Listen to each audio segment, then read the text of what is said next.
Jonathan Haidt, author of The Anxious Generation, opens his book with a hard truth.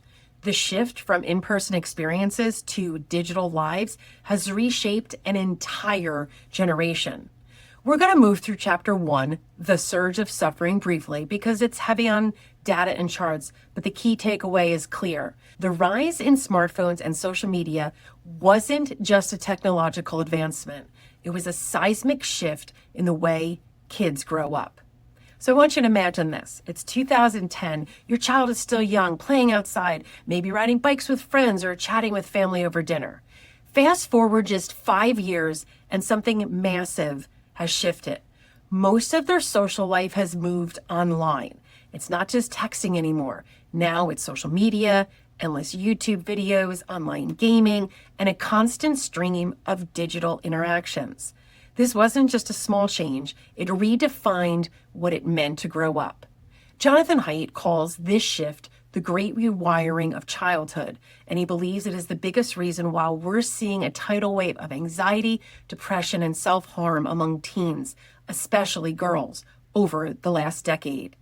The first kids to go through puberty with a smartphone in their hands, now known as Gen Z, are also the first to show the staggering mental health consequences. Unlike millennials, who were mostly past their formative years when this shift happened, Gen Z was fully immersed in it.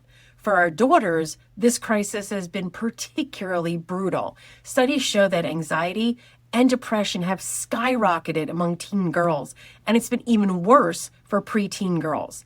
The nonstop social comparison, cyberbullying, and pressure to present a perfect life online have taken a heavy toll. But boys aren't immune either. Their mental health struggles have also increased, though often in different ways, shaped by gaming and digital isolation more than social media. One of the most alarming trends is the rise of suicide rates. Both boys and girls saw an increase starting around 2008, but in the 2010s, those numbers climbed even higher. And this just isn't happening in the US. It's the same pattern has emerged in the UK, Canada, Australia, and even Nordic countries. Across the Western world, teens started feeling more alienated and disconnected in school after 2012. What's even more striking is that no other explanation fits this global trend. It's not just about economic struggles or politics.